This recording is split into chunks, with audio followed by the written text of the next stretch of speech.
প্যান্ডেমিকগুলির কারণ অনুসন্ধান করতে যাই, তাহলে এর পিছনে কয়েকটা কারণ খুবই ইম্পর্টেন্ট। একটা হচ্ছে আমরা আমাদের খাদ্যাভ্যাসের মধ্যে অনেক ধরনের খাদ্যকে আপনার ইনক্লুড করছি, যেগুলি আসলে আমাদের খাদ্যাভ্যাসে আগে ছিল না।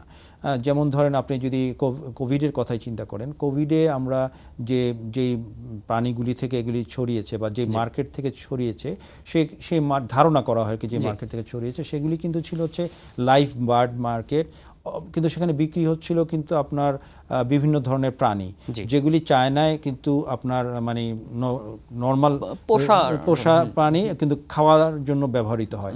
তাহলে এই যে আমরা আমাদের যে we are crossing the limit, আমাদের খাদ্যাভ্যাসে যেই জিনিসগুলি থাকা উচিত ছিল সেগুলি আমরা কিন্তু না খেয়ে অন্য অনেক এক্সোটিক ফুডের দিকে আমরা আমাদের আকর্ষণটা হয়ে গেছে। আমরা মাঙ্কি ব্রেইন খাচ্ছি, হ্যাঁ, চায়নাতে যদি যান, অথবা আমরা স্নেক খাচ্ছি, কিন্তু এগুলি তো আমাদের আগে খেতাম না, হয়তো 100 বছর আগে বা 50 বছর আগে আমরা এই অভ্যাসগুলি ছিল না। তাহলে ওই যে প্রাণীগুলি, তাদের রোগগুলি কিন্তু এগুলিকে বলা হচ্ছে জুনোটিক ডিজিজ।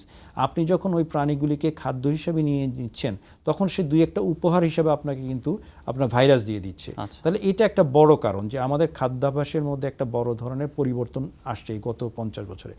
আপনি জানবেন যে এই যে আপনার কঙ্গো বেসিনে ওখানে প্রায় 5 মিলিয়ন টনস অফ বুশমিট, যেগুলি আমরা বলি যে এপসের মাংস, এগুলি প্রতি বছর কনজিউম হয়।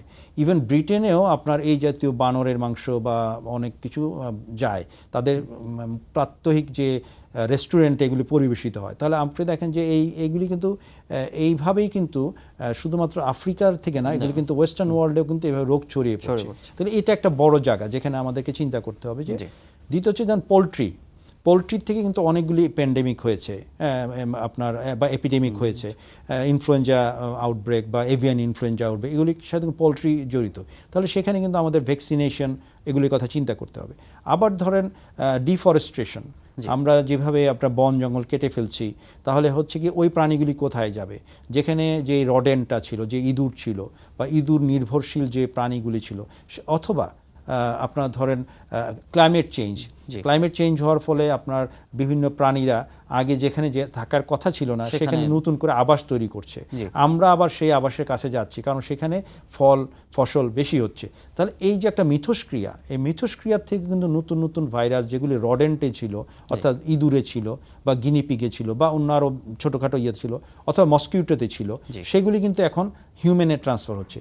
তাহলে এখানে কিন্তু কয়েকটা ফ্যাক্টর কাজ করছে, ক্লাইমেট চেঞ্জ, ডিফরেস্ট্রেশন, আপনার ফোরাসিসি, আপনার খাদ্যাভ্যাসের পরিবর্তন। তাহলে এই সবগুলিকে কিন্তু আমাদেরকে অ্যাড্রেস করতে হবে যদি এই নতুন নতুন আপনার রোগগুলিকে আমাদেরকে থামাতে হয়।